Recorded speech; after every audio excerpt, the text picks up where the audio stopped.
What's going on, everybody? Mortem here, this time bringing you an early preview of Titan Quest II, an upcoming ARPG set to release into early access later this year, or at least that is the plan, as it does not have an official date. But I am able to bring you this video, of course, because the devs or publisher THQ Nordic reached out via a PR company to offer me a key to a closed playtest, which is obviously where all of this footage is coming from. With that in mind, it's probably worth a mention straight away that what you're going to see here is not everything that will be in the game. For instance, masteries, or basically classes that we'll be able to mix and match, include 3 of them right now, but they've already announced another one that will be added later, which is the Rogue. And there's a little bit of character creation in place, but, obviously it's not finished, that kind of thing. So I just want to mention up front that this playtest is not all-encompassing of everything that should be in even just the early access launch, really. But nonetheless, I think it does give us a pretty good idea of what this game is about, and straight away, I will say that for the most part, I enjoyed it quite a bit. Now, what this playtest encompasses is basically like the first sort of prologue area to get your sort of feet wet in all the various progression systems, but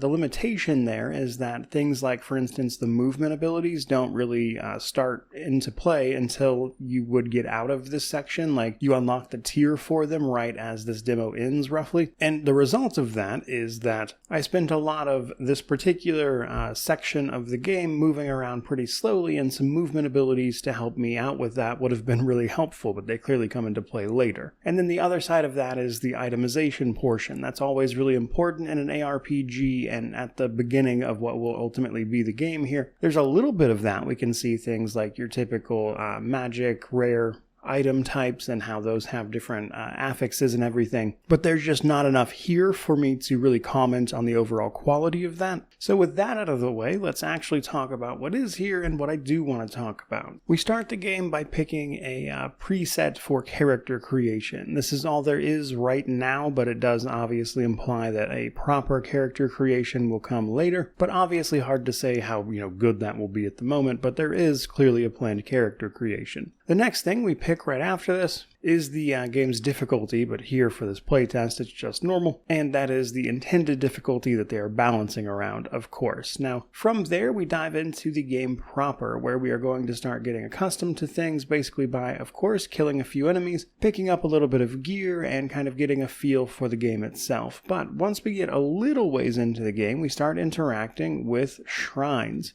Specifically a shrine to the god that we are directed to by our teacher, who has been apparently training us on this island for some time. Now, once we interact with this shrine, we unlock our masteries. So, masteries are effectively going to be your class. There are 2 of them that you will ultimately be able to mix and match in order to sort of make what you're doing. Now, currently, in this playtest, I got to look at Warfare, Storm, and Earth, which are basically a straight fighter type of person, or 2 types of different elemental magic. But again, you get to mix and match those as you see fit. But that is where the attributes come in as well, because when you level up, you get attribute points, and you can spend them on might, agility, knowledge, or vigor. Now, each of those increases the 3 secondary stats, fitness, cunning, and resolve. The thing is, fitness, cunning, and resolve increase your damage with various damage types, meaning that you obviously want to line that up with the masteries you choose. For instance, Earth does a fair bit of fire damage as an example, and if you want fire damage, you really need to increase your resolve, which means you probably want to put points into might or knowledge. Now, vigor will increase all 3 of those stats that give you your damage buffs and everything, but the thing is there that vigor only increases your health, whereas might, agility, and knowledge will increase other things at the same time. So something to keep in mind when you're assigning attributes. But then back to the masteries themselves. So each mastery gets assigned active points and passive points every time you level up as well. So the active points are for your active abilities, and then passives, of course, increase passives relative to that particular thing. Now, in both cases, these skills also get access to modifiers, because as you increase the level of each of these individual individual abilities, that is to say you put your points into them, they unlock the ability to be modified or increase the amount of modifiers you can assign to these abilities. And this is going to then allow you to take that base skill or passive, modify it as you see fit with a bunch of different changes to how it plays. So in total, I would say that's a combination of things we've seen across a few different ARPGs in a somewhat unique package. And I thought that was pretty cool. But in order to actually increase the sort of level of your mastery, you have to acquire divine points, which seems to be acquired by taking down strong enemies of legend, such as Apollonia, the griffin that has been terrorizing a nearby town here in the prologue. And when you finally kill that griffin, which was surprisingly difficult by the way, you get divinity points with which you can increase your mastery, which gives you access to that higher tier of ability. And this is, as I mentioned, where some of those movement abilities came in, which would have been nice to have throughout the rest of this game. So without getting too deep into the specifics, that does seem to be what they have in mind for progression, and I'm actually pretty all for it. It seems fun to play, at least here in the prologue, but obviously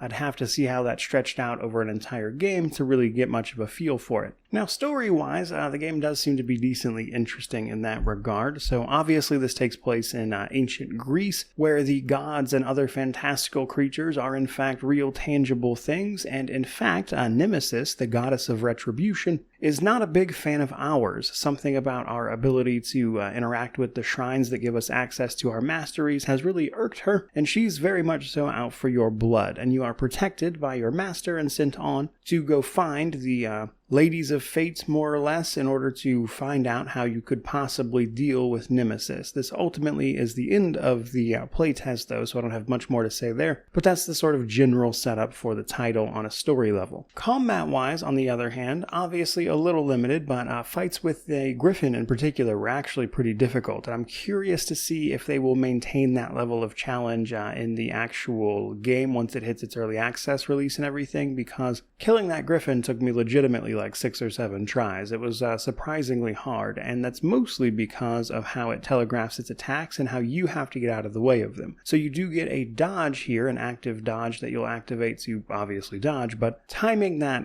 in particular is a little bit difficult. Some attacks will give you a sort of warning, and then basic attacks can just be really hard to get out of the way for. And in the case of that Griffin, that was a really important thing to do because of the amount of damage it dealt. But speaking of dodge, both your dodge ability, your defense ability, which is just called barrier, and then your actual basic attack are also abilities that you can increase on your masteries page, which means you can then assign modifiers to them to make them a little more interesting to actually mess around with, which I thought was a nice touch as well. But barrier, which throws up a defensive barrier if you'd believe it, alongside dodge and basic attack are all coded as abilities that you'll get to just have by default, in addition to everything you pick up from your masteries. Otherwise, the game seems to have a lot of the things you would expect, a little quest to undertake alongside your main objectives, like for instance here I had to take a talking vase back to a pedestal and it rewarded me with a weapon for having done so. And if you sort of poke around the environment, you can find all sorts of hidden things to access different areas and find little secrets, which is obviously going to give you more and more loot to continue your unbridled progression. So when you put all of that together, I would say that Titan Quest 2 is honestly probably still a little too early to give a formal opinion on, as quite frankly I just need to see more of this game to really make much of a judgment call. But I will say that here from this little early preview I was given access to, I like a lot of the